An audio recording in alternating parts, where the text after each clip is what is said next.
Selamat pagi.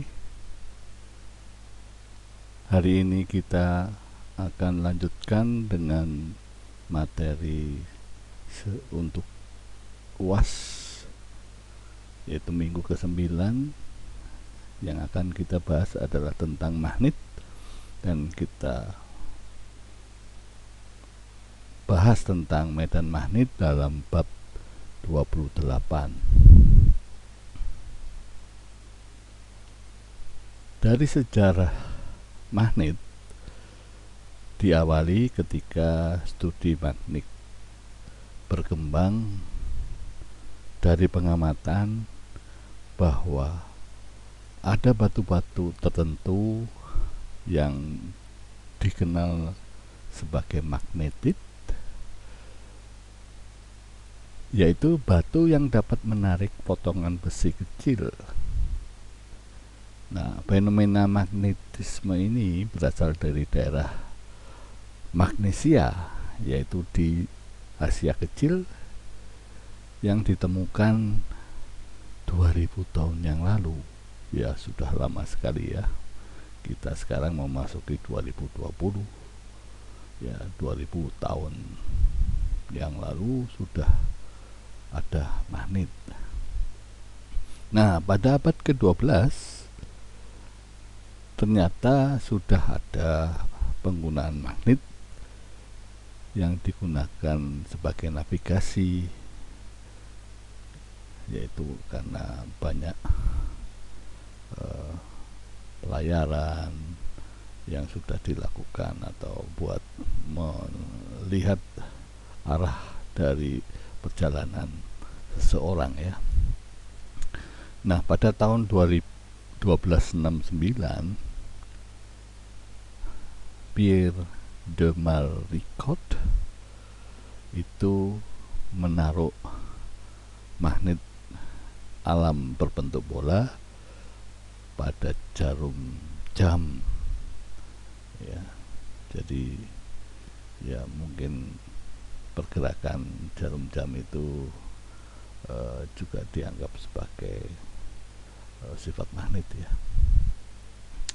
Nah, selanjutnya magnet alam, yaitu bumi, itu ternyata juga mempunyai sifat magnet yang ditemukan oleh William Gilbert pada tahun 1600-an ya.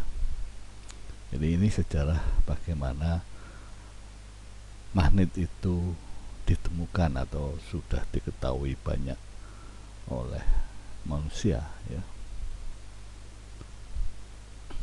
Nah, apa yang dinamakan magnet permanen ya? Jadi kita sudah tahu kalau magnet itu mempunyai dua kutub, yaitu kutub utara dan kutub selatan ya. Jadi kalau kita tempatkan potongan magnet atau jarum magnet yang bisa bergerak sendiri, maka dia selalu mengarah ke posisi utara selatan ya. Jadi dengan demikian magnet itu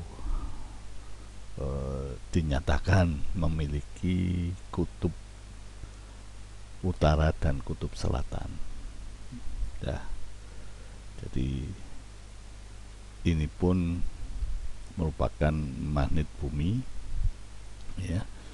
Jadi ada arah bahwa kutub utara itu juga menyatakan ke arah magnet bumi sendiri ya.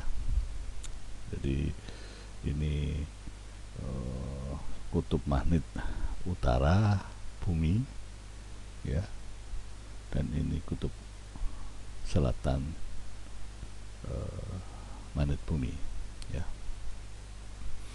Nah, dari sifat-sifat magnet yang dinyatakan sebagai magnet permanen ya, bila kita bagi-bagi atau dipecah menjadi dua bagian atau terpecah menjadi banyak bagian ya, itu selalu dalam pecahannya itu tidak mungkin hanya cuman satu kutub saja. Jadi pecahan itu selalu ada kutub utara dan selatan. Jadi semua pecahan dari magnet-magnet itu selalu berpasangan antara kutub utara dan kutub selatan ya.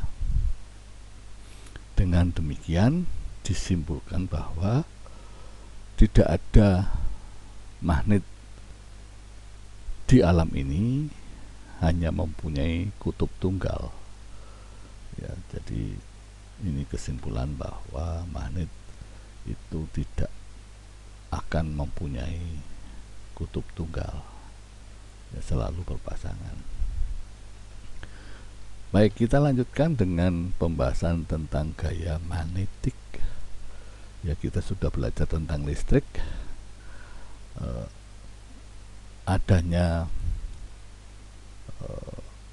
bidang elektromagnetik. Jadi antara listrik dan magnet itu mirip. Jadi gaya magnetik dengan gaya listrik mirip ya. Jadi ketika kita tahu kalau di listrik adalah muatan positif dan muatan negatif, tarik menarik, sedangkan muatan yang sama akan tolak menolak. Demikian juga untuk magnet. Jadi kutub yang sama itu tolak menolak ya, sedangkan kutub yang berlainan akan saling tarik menarik ya. Seperti ini, kalau kita punya dua lempeng magnet yang kita tahu ada kutub utara dan selatannya, maka ketika kita dekatkan magnet yang memiliki kutub yang sama akan terjadi tolak menolak ya. Sedangkan kalau kita balik dan kita pasangkan antara kutub yang tidak sama, maka dia akan tertarik atau sehingga dia akan menempel ya. Nah, ini tentang gaya magnetik yang kita tidak asing dengan gaya listrik ya. Oke. Sama halnya dengan medan listrik, medan magnet juga seperti itu. Jadi di mana definisi medan listrik adalah juga diberlakukan kepada magnet ya. Jadi apa yang dinamakan medan magnet, yaitu medan atau daerah di sekitar magnet. Nah, medan magnet ini merupakan vektor, sehingga dia selain memiliki besaran juga mempunyai arah. Nah, arah medan magnet bagaimana kita bisa tentukan, yaitu di suatu titik di ruangan ya. Kita lihat di sini bahwa ada batang magnet seperti ini, di sekitarnya itu kita tempelkan jarum kompas kecil-kecil gitu ya. Maka jarum kompas kecil ini pada saat titik di mana di sekitar magnet ini kita berikan kompas kecil-kecil itu, maka kita tahu inilah model medan magnet yang terjadi. Jadi kalau di listrik itu medan itu keluar dari kutub positif menuju kutub keluar dari negatif menuju positif. Sekarang kalau di magnet dari kutub utara menuju ke selatan ya. Jadi tidak berlainan, tapi kemiripan antara magnet dan listrik ada gitu ya. Nah, garis-garis medan magnet sama dengan garis medan listrik, ya. Jadi karena garis-garis yang keluar dari kutub utara dan berakhir di selatan tadi, tentu saja kita lihat tadi membentuk loop, ya. Jadi tidak dimulai dari di tengah atau berhenti di tengah. Jadi dia selalu membentuk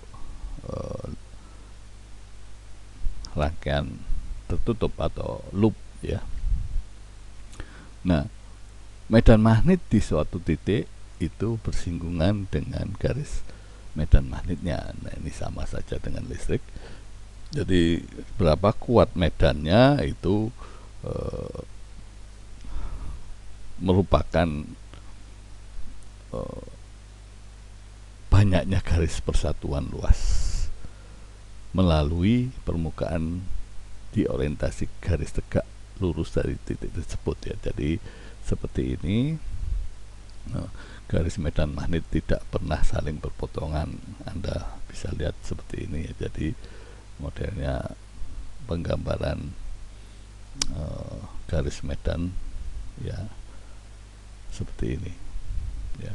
Kalau di listrik juga Anda tidak asing dengan melihat garis-garis medan magnet dengan garis medan listrik, ya.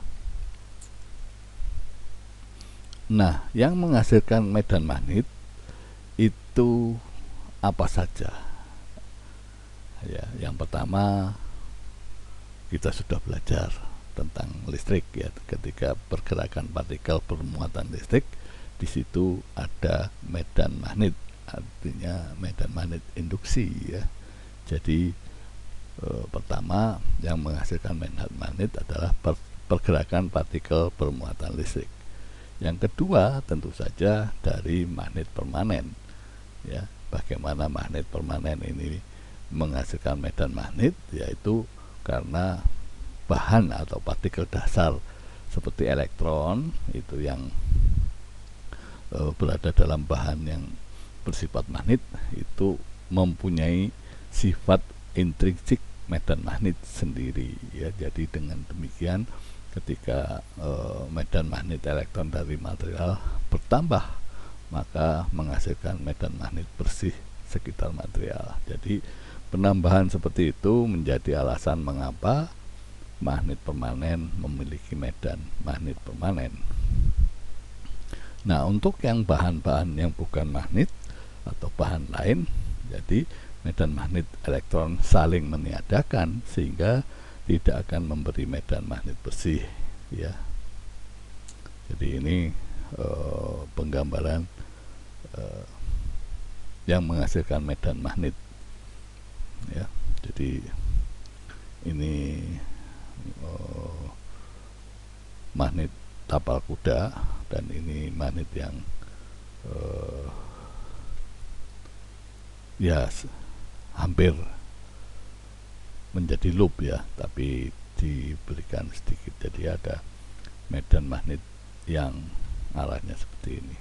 Oke. Nah, selanjutnya bagaimana partikel bermuatan itu berada pada gaya magnet. Gaya magnet itu berpengaruh terhadap partikel bermuatan seperti apa, ya. Jadi ya kondisinya adalah ketika muatan ditempatkan atau dilewatkan di dalam medan magnet, ya, tentu saja akan mengalami gaya magnet. Tapi ada dua kondisi yang harus terpenuhi. Yang pertama, muatannya pasti bergerak, ya. Jadi artinya dia tidak pada keadaan diam. Jadi tidak ada gaya magnet yang bekerja pada muatan stasioner atau diam. Jadi dia kondisinya harus bergerak, ya. Yang kedua, maka kecepatan muatan dari partikel itu yang bergerak ini harus mempunyai komponen yang tegak lurus dengan arah medan, ya. Jadi ini dua kondisi yang ketika ada muatan dimasukkan ke dalam medan magnet, ya. Jadi penggambarannya seperti ini. Jadi ini ada medan, maka ada partikel bergerak yang nanti arah geraknya itu harus tegak lurus dengan arah medannya, ya. Ini kondisi muatan. Pertama harus bergerak, yang kedua harus tegak lurus, ya. Ya, dengan demikian maka kita bisa menggambarkan bahwa ada arah atau medan magnetnya yang merah ini adalah arah medan magnet, maka partikel itu harus bergerak tegak lurus, ya, tegak lurus dari arah medan, maka partikel ini mendapat gaya seperti ini. Nah, ini penggambaran ketika dia tegak lurus. Kalau dia mempunyai posisi sudut seperti ini, jadi kecepatan dari partikel itu memiliki sudut terhadap arah medan yang merah ini B, ya, maka arah medan itu arah gayanya tetap ke sana, tapi nanti perhitungannya maka dia harus dihitung dengan gaya atau dengan arah kecepatan yang tegak lurus, ya. Jadi seperti ini, kalau dia arahnya mempunyai arah kecepatannya mempunyai sudut, maka yang digunakan adalah kecepatan yang tegak lurus, ya. Jadi dengan demikian dia harus kita pakai kecepatan sinus tetanya. Jadi ini tetanya sudut, maka komponen yang ke arah tegak lurus dengan B ini adalah kecepatan sinus theta, ya. Oke. Nah, dari sini aturan bagaimana kita menetapkan gaya medan terhadap partikel, yaitu gaya medan magnet Fp ini pada partikel yang bergerak dengan kecepatan V melalui medan B selalu tegak lurus terhadap BV ini, dengan persamaan bahwa gaya itu sama dengan besarnya muatan kali kecepatannya sebagai vektor dikrosskan dengan medan magnetnya, ya. Jadi vektor dikrosskan dengan vektor menghasilkan vektor baru. Nah, ini kita bisa gunakan dengan aturan tangan kanan, ya. Nah, ini ada tiga jenis gambar aturan tangan kanan seperti ini. Nah, coba Anda pilih yang mana yang benar, ya. Jadi ada 3A yang ini dinyatakan arah medan magnet, sedangkan yang merah adalah arah gerak partikelnya, dan yang biru adalah arah perkalian antara kecepatan dan medan magnet, ya. Nah, ini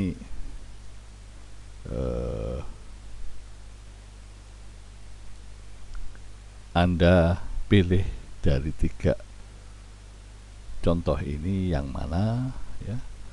Ya, kalau menurut definisinya maka yang B lah yang sesuai dengan penggambaran persamaan gaya medan, ya.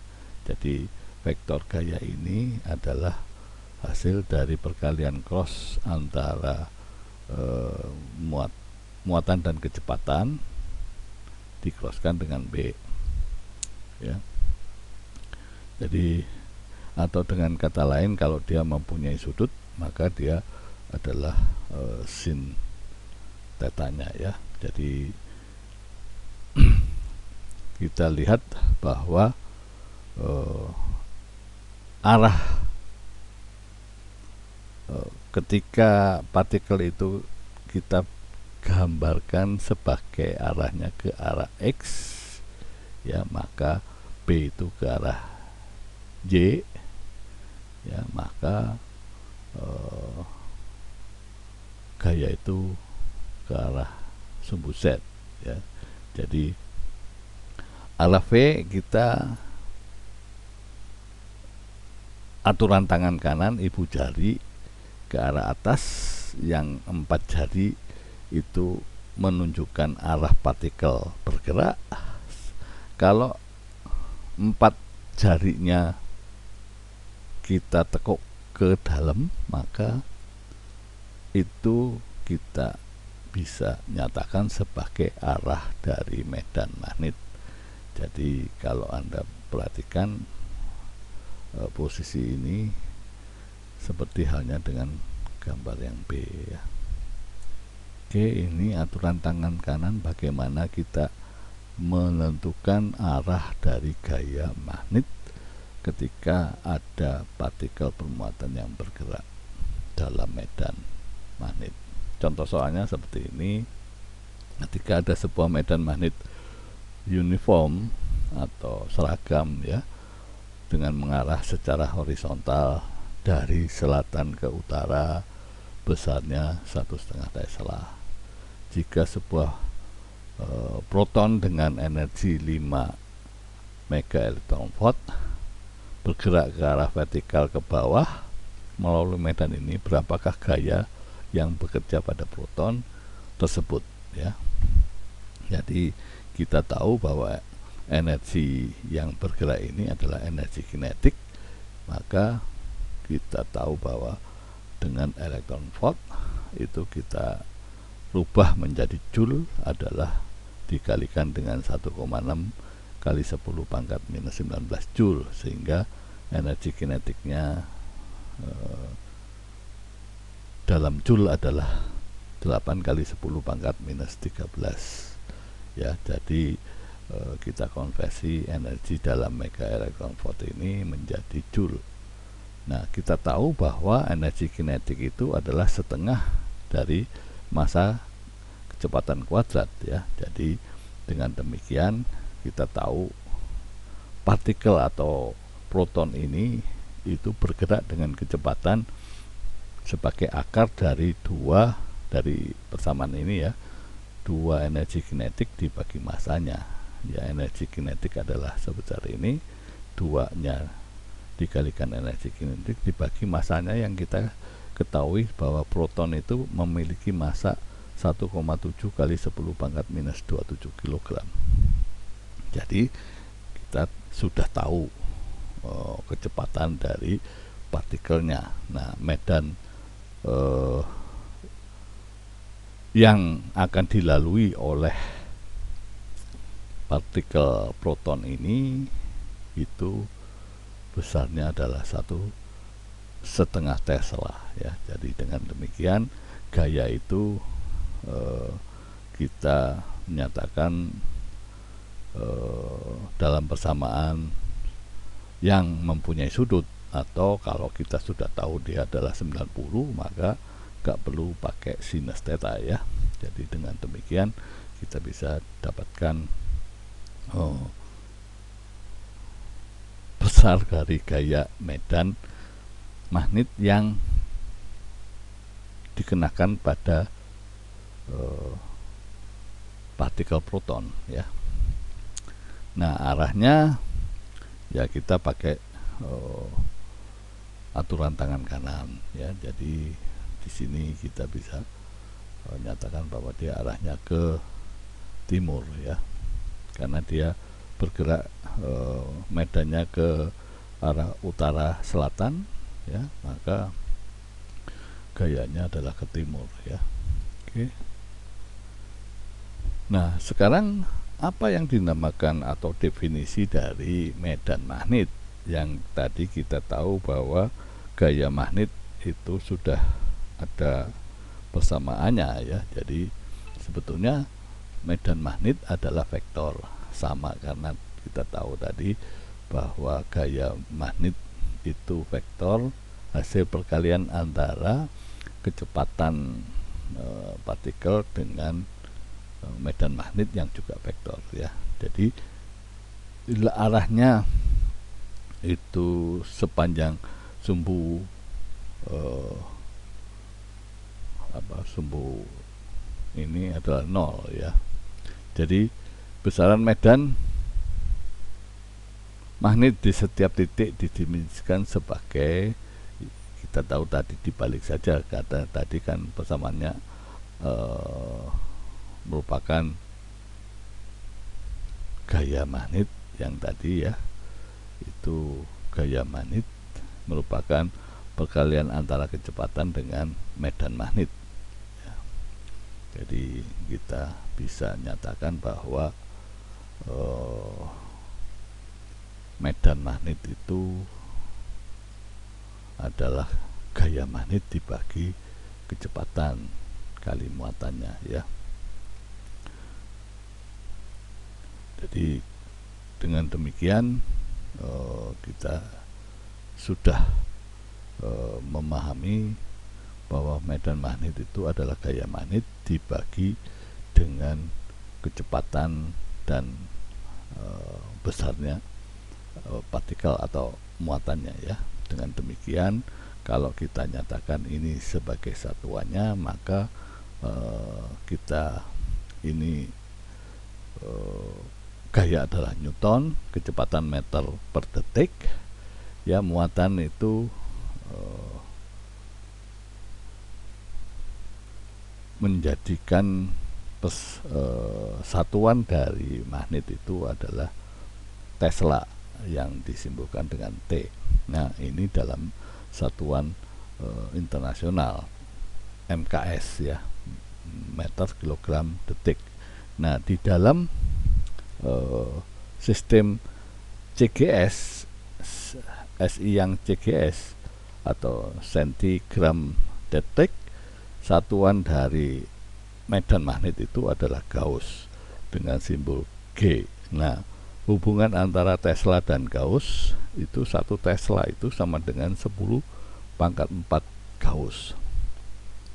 Nah, kalau dibalik maka 1 Gauss itu adalah 10⁻⁴ Tesla. Ya, ini merupakan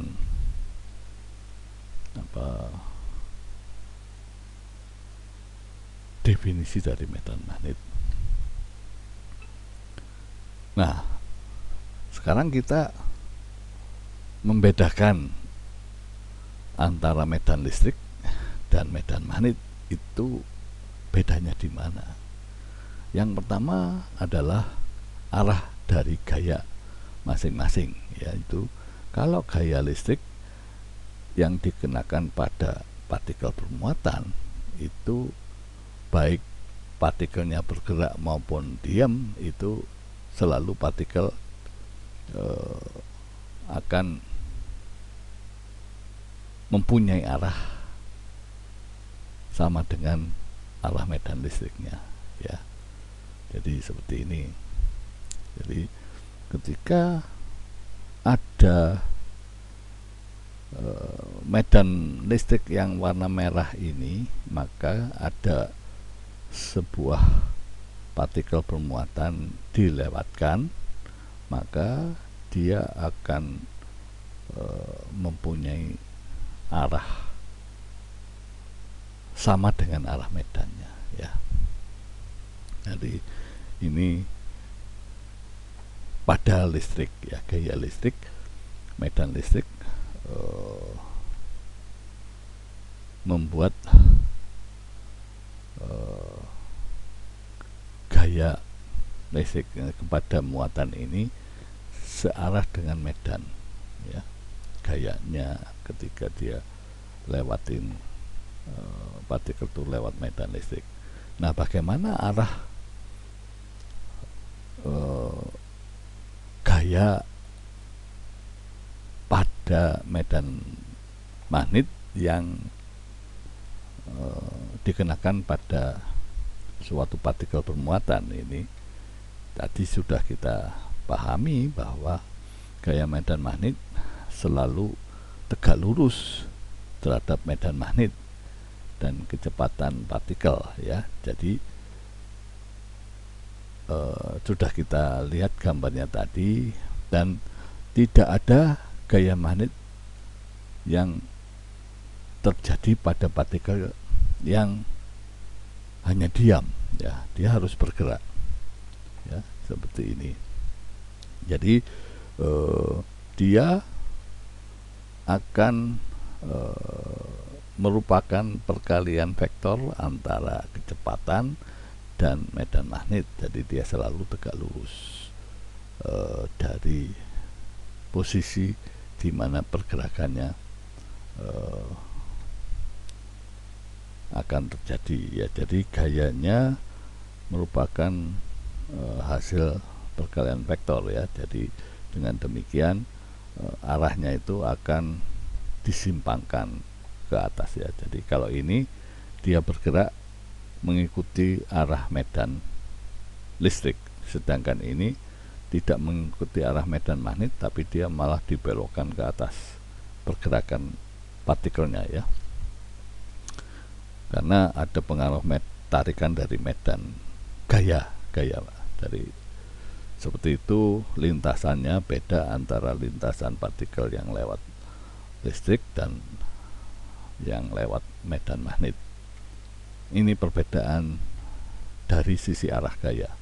Yang kedua, perbedaan dari kerja yang dilakukan pada partikel bermuatan, ya. Jadi gaya listrik dapat bekerja pada partikel yang melewatinya, ya.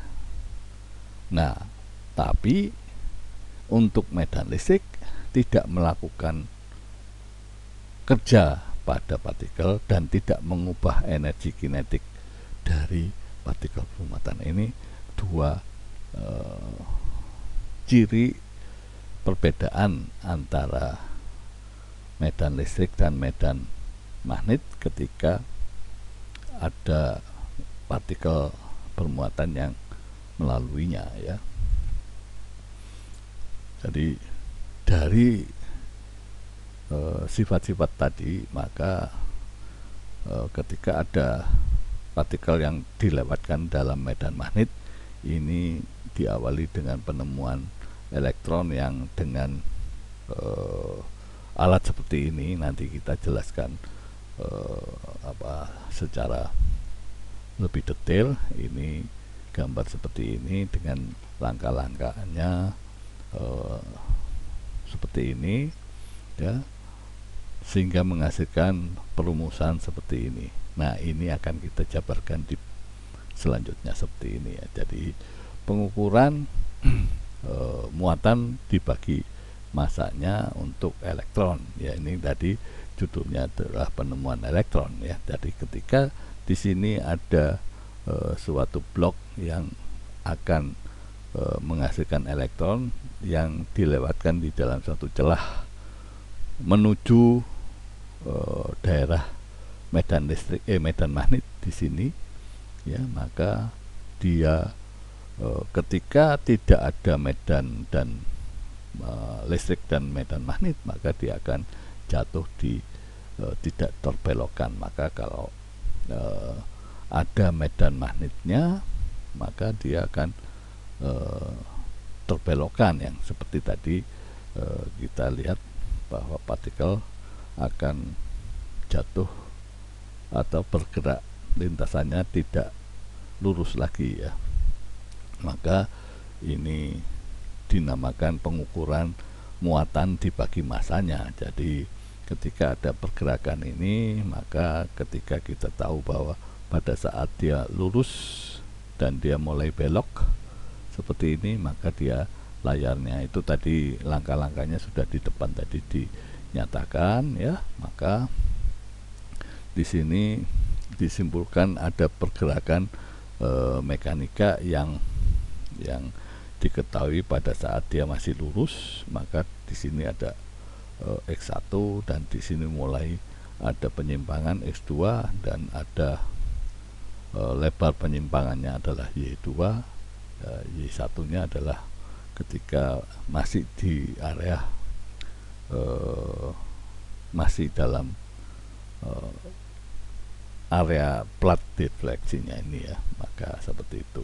Jadi kita bisa nyatakan bahwa waktu tempuh antara ketika melalui X1 dibagi kecepatannya ya, maka dengan demikian untuk kecepatan sampai Y itu adalah mekanikanya seperti ini, A dikalikan T1 ya, atau percepatan dikalikan waktunya. Maka kita tahu bahwa kecepatan itu adalah merupakan perkalian antara muatan dengan medan itu sebagai gaya ya, dibagi massa itu adalah percepatan dikalikan T1. Jadi dengan demikian kecepatan sampai ke arah mulai Y ini adalah seperti ini ya. Jadi ini penjabaran secara mekanika ya. Anda pelajari lagi silakanlah. Nah, penyimpangan pada daerah sepanjang plat tadi bahwa ada delta Y yang kita tahu tadi ini ya, ada seperti ini, selisih deltanya adalah delta dari Y1 ke Y2 ini adalah delta Y ya. Jadi dengan demikian penyimpangan secara penurunan rumusnya tidak berbeda dengan yang awal tadi ya, maka penyimpangannya adalah jumlahkan saja antara Y1 dengan Y2 sehingga diperoleh hasil seperti ini ya. Itu secara matematis dengan sistem gerak mekanika ya. Oke, contoh soalnya ya tinggal memasukkan rumus saja sebetulnya, bahwa dengan kita tahu bahwa kecepatan itu adalah perbandingan antara medan listrik dengan medan magnet ya, karena tadi dianggap kecepatan itu terjadi ketika perbandingan medan magnet dan medan listrik itu sama, artinya satu ya. Ya dengan demikian kita mendapatkan bahwa medan listriknya 3000 volt per meter, sedangkan medan magnetnya adalah 1,4 giga seperti ini. Jadi V0 nya kita tahu, dan kita tahu E nya adalah partikel elektronnya, massa elektronnya adalah ini, dan X1 nya tahu kita adalah panjang platnya adalah 4 cm dan ujung plat adalah 30 cm, sehingga kita akan mendapatkan selisih atau perubahan Y nya itu adalah seperti ini. Jadi jika masukin rumusnya, tinggal dimasukin apa yang sudah diketahui, kita peroleh hasilnya ya. Jadi itu prinsip penemuan elektron, atau kita dengan Thomson tadi mencari perbandingan antara muatan dengan massanya ya. Nah, selain itu ada yang dinyatakan efek Hall. Apa yang dimaksudnya efek Hall? Yaitu ketika kita tadi tahu bahwa ketika ada partikel yang melewati muatan partikel yang melewati medan yang seperti ini ya. Jadi ini tapi terjadi dalam kawat ya. Jadi ketika ada partikel yang dilewatkan pada kawat, yang kawat itu dilewatkan pada medan ya. Jadi penggambarannya seperti ini, maka terjadilah proses gaya medan, sehingga terjadilah pengumpulan posisi positif dan negatif itu terpisahkan ya. Jadi dengan demikian ini yang karena pembawa muatan berada di dalam medan magnet luar, maka medan magnet itu dipecah ke arah salah satu sisi medan.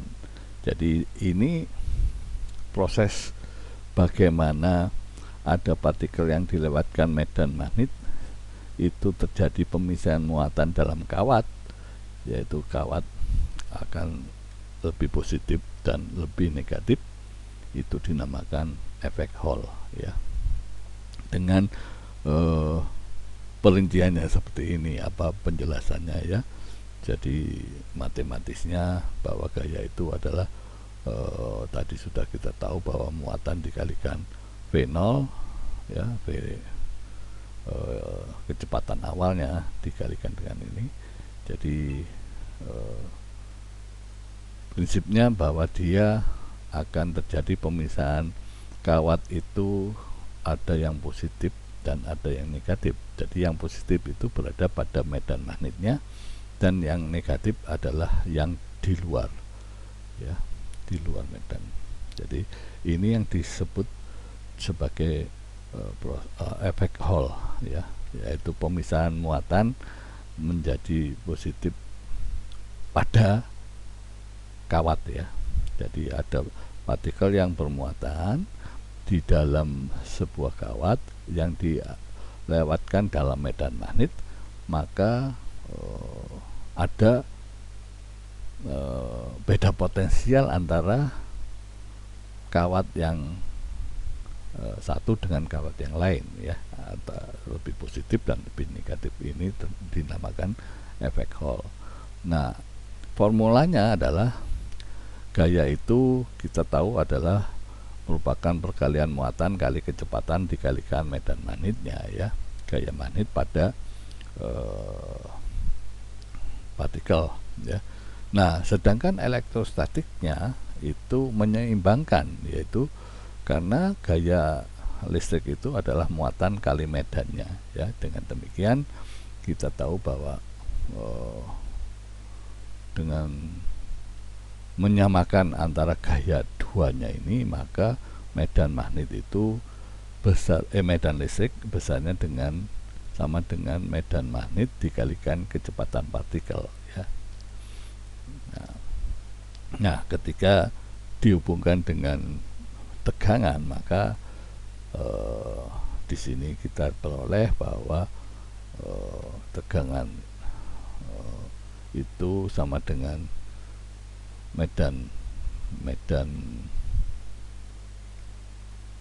yang ada di dalam lempeng ya, itu ya, ini masukkan dalam persamaan ini sama dengan tegangannya, maka indeks yang ada ini adalah indeks dari lempeng W ya, sehingga kita tahu bahwa arus itu adalah muatan kali kecepatan kali luasnya dikalikan jumlah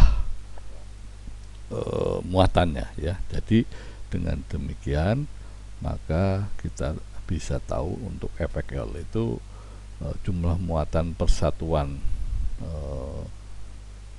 volume itu seperti ini ya. Jadi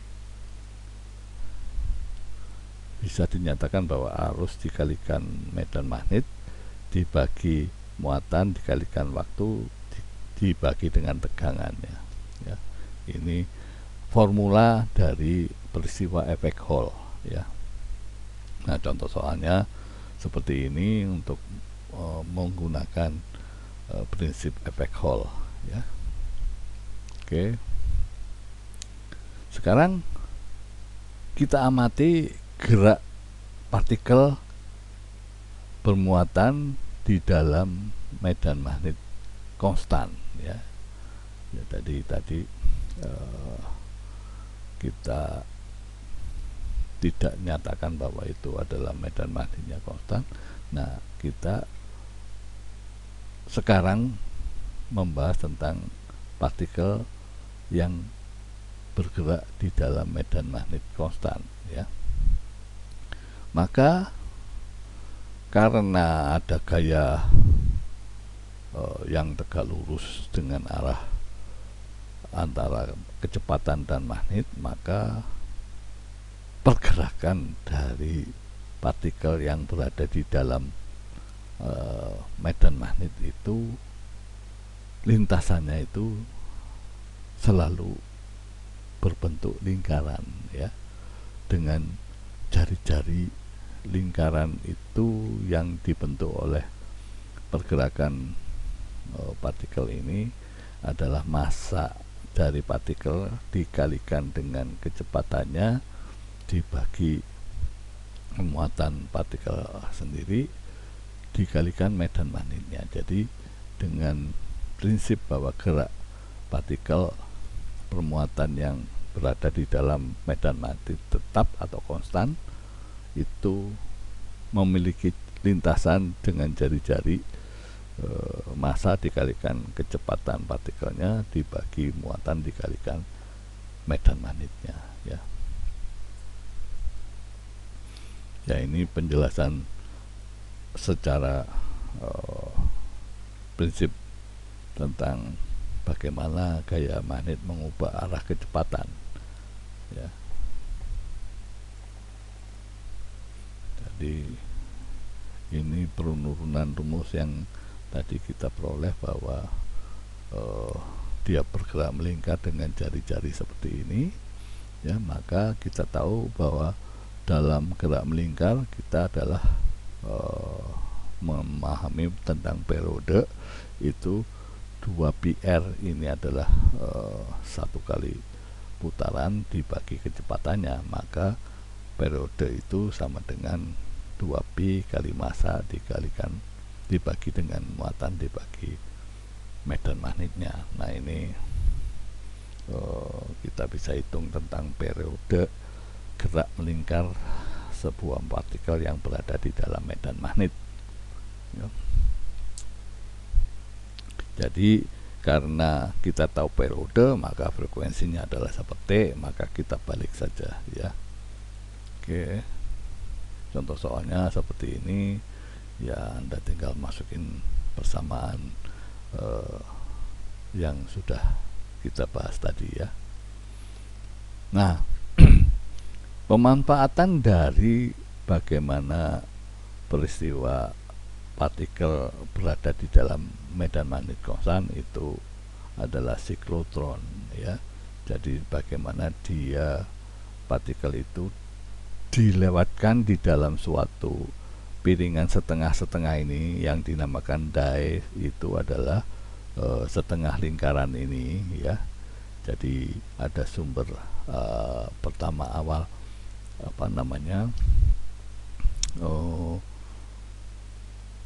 partikelnya bergerak itu melalui suatu medan yang berbentuk setengah lingkaran ini, maka dia akan bergerak melalui lintasan berbentuk lingkaran, makin lama makin tinggi ya, makin besar, artinya kecepatannya itu juga akan makin cepat. Nah, ini yang dinamakan siklotron.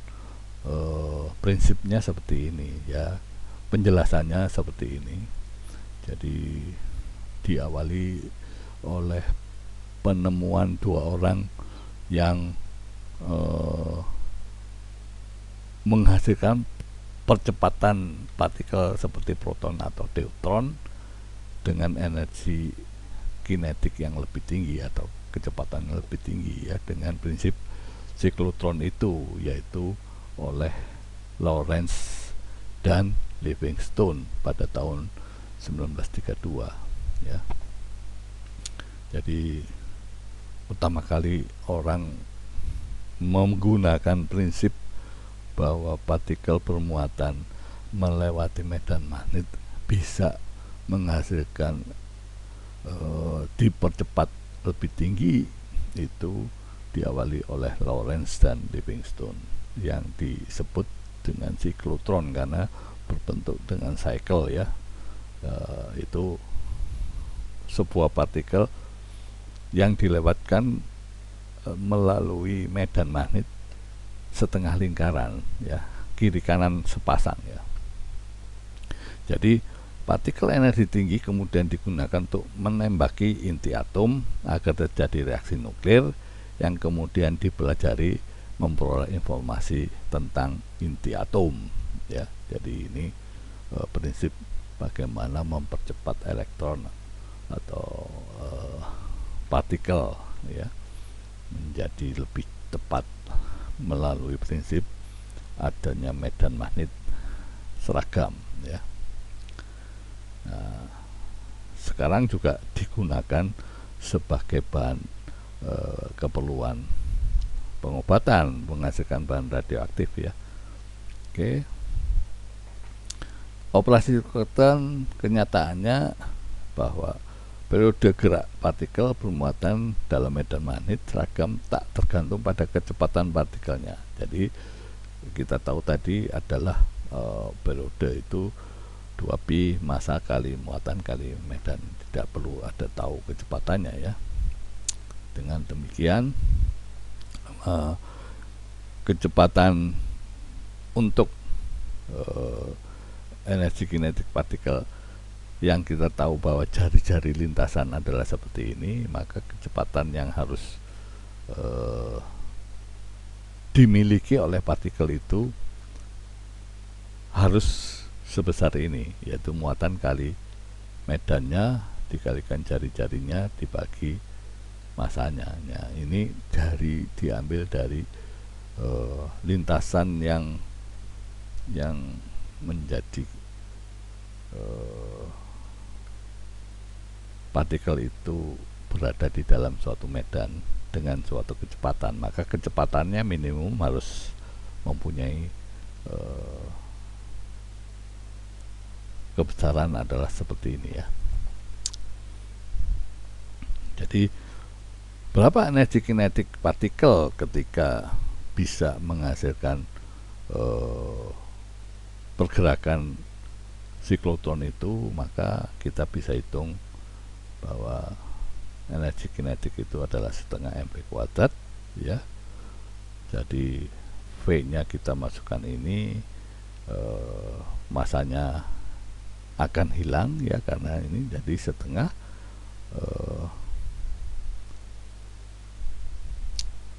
ya, jadi V-nya adalah ini,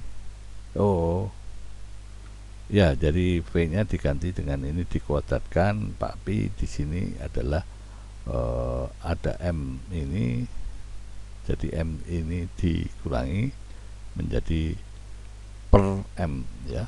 Jadi karena V kuadrat ini mengandung 1/m kuadrat, maka M-nya menjadi hanya M, ya. Oke, contoh soalnya seperti ini, ya, tinggal Anda masukkan ke dalam persamaan setelah Anda memahami bahwa frekuensi siklotron itu adalah kebalikan dengan periode tadi, ya. Oke, tidak susah. Nah, ternyata juga dikembangkan menjadi suatu institusi atau instalasi yang untuk mempercepat suatu proton, namanya proton sinkrotron, ya. Itu juga menggunakan prinsip bahwa ada lintasan partikel yang berada di dalam medan magnet itu bergerak melingkar, ya. Nah, dari prinsip itu juga kita bisa menggunakannya dengan membuat sesuatu pemilihan kecepatan, yaitu dengan gaya magnetik yang dapat disimbangkan oleh gaya tadi, ya. Maka kecepatannya yang mana yang akan kita pakai, ya. Jadi ketika ada sebuah partikel yang bermuatan seperti ini, maka ada dia di dalam partikel ini sendiri ada gaya magnet dan gaya listrik, ya. Maka bergerak seperti ini, ya. Ini Ini penggambaran ketika muatan ini sudah berada di dalam seperti ini ya. Jadi tadi kan apa namanya, ini kawat efek Hall tadi ya, ini sudah kita bahas sebetulnya. Maka pada kawat ini ketika ada partikel berada di dalam medan magnet, ada pembagian atau beda potensial pada kawat itu ya. Seperti ini penggambarannya ya.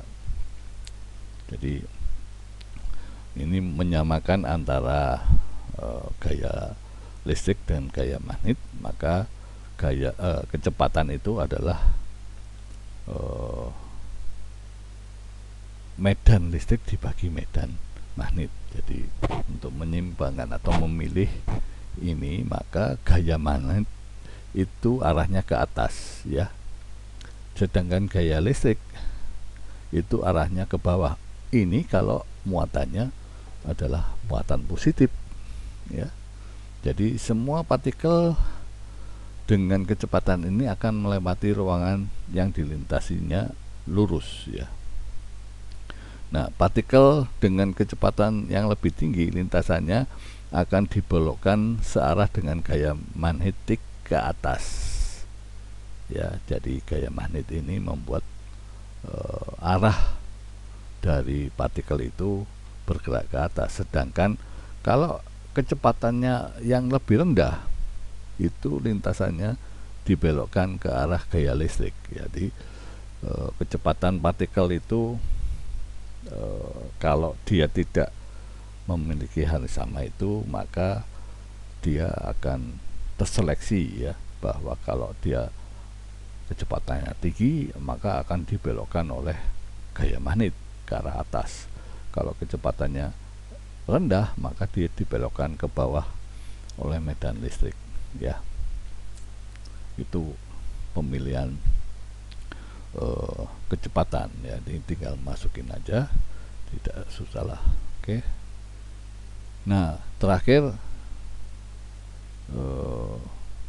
penggunaan dari sifat partikel yang melewati medan magnet itu dengan dibuat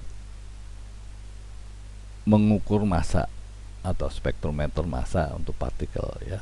Jadi ini prinsipnya seperti itu, bahwa kecepatan itu sama dengan muatan dikalikan beda tegangan. Ini kalau ini merupakan matematik sebagai mekanika, sedangkan ini listrik ya. Nah, dengan menyamakan itu maka kita tahu tadi massa dibagi muatan itu sama dengan medan magnetnya kuadrat dikalikan jari-jari kuadrat dibagi 2 kali beda potensialnya. Nah, ini bagaimana kita mendapatkan massa dari suatu partikel ya. Jadi kita tahu kecepatannya, kita tahu muatannya, kita tahu medannya, maka massanya kita bisa dapatkan ya. Jadi ini prinsip semuanya mengarah pada bagaimana partikel berada di dalam medan magnet. Oke, contoh soalnya tinggal dimasukin rumus. Oke, itu penggunaan. Sekarang gaya magnet pada kawat pembawa arus ya. Jadi ketika ada kawat yang diam atau tidak ada arus, maka ada medan magnet yang seperti ini, dia tidak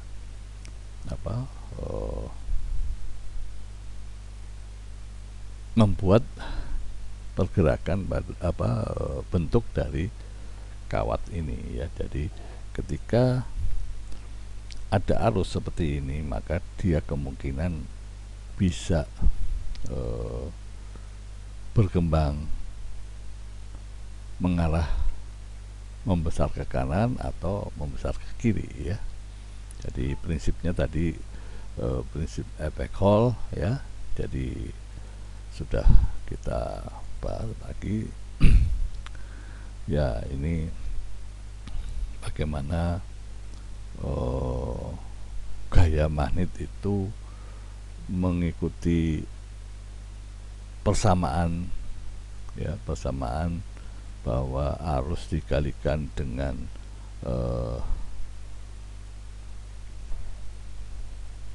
dimensi dari panjang kawat ini dikalikan dengan medan magnetnya, ya. Oke. Ya, ini penjelasan secara detail matematiknya, ya, bahwa arus itu adalah muatan dibagi waktu, di mana muatan itu bisa kita nyatakan banyaknya muatan dikalikan luasnya dikalikan kecepatan awalnya, ya. Itu berdasarkan penjabaran pada saat kita membahas listrik dulu seperti ini, ya. Jadi gaya itu merupakan perkalian antara tadi ada merupakan kecepatan dari muatan itu dinyatakan sebagai ini, ya, maka kita bisa rubah tadi bahwa gaya itu adalah arus dikalikan panjang kawat, ya, atau kalau dia mau membentuk sudut kita harus kalikan dengan sinus theta, ya. Jadi ini kalau kita lewatkan di dalam kawat, ya. Jadi persamaannya tidak akan jauh dari yang tadi sudah kita lakukan, bahwa dalam bentuk satu partikel, tapi kalau ini dalam bentuk satu arus, ya, pada suatu panjang. Oke, tidak susah, sehingga contoh soalnya juga tinggal dimasukkan rumus, ya. Nah, sekarang bagaimana kalau ada loop atau lintasan tertutup yang seperti ini, yang kita sudah pelajari di dalam listrik kemarin, bahwa ini adalah motor, ya. Maka kalau ada digerakkan dengan sudut yang berubah-ubah, maka akan terjadi pergerakan torsinya atau putarannya sesuai dengan gaya yang memberikannya, ya. Jadi torsi pada loop arus artinya kita bisa gambarkan seperti dinamo yang DC, ya, seperti ini, ya. Itu hasilnya sudah kita bahas di awal terakhir kemarin, ya, bahwa akan terjadi torsi, ya, ketika ada suatu gaya yang bekerja pada satu jaringan ini, maka dia akan berputar, ya, berputar. Oke. Nah, momen gaya pada simpal, yaitu kalau tadi sudah kita lihatkan gambar dena seperti dinamo, ya. Ya, sudah kita bahas di awal, tapi ya kita ulang lagi, tidak apa-apa, ya. Tapi prinsipnya kita sudah pelajari ini, ya, dalam listrik kemarin, induksi, ya, induksi. Jadi contoh terakhir ini adalah bagaimana momen magnetik dalam simpal itu besarnya adalah banyaknya lilitan dikalikan arus dikalikan luasnya dikalikan banyaknya ini, ya. Jadi satuannya adalah ampere meter kuadrat, ya, dalam bentuk singkatan AM kuadrat. Itu untuk momen gaya eh, momen magnetik dalam simpul arus yang dinyatakan dalam persamaannya adalah massa dikalikan dengan medan magnetnya. Jadi ini merupakan juga sebagai vektor, ini vektor dan ini juga vektor ya. Nah, ini contohnya adalah motor yang sudah kita bahas di listrik induksi ya, sudah. Oke, hari ini cukup sekian dan Anda bisa pelajari lebih mengenal tentang magnet untuk latihan mandiri ke-8 dengan nomor 9 14223642 bab 28 ya. Cukup sekian dan terima kasih.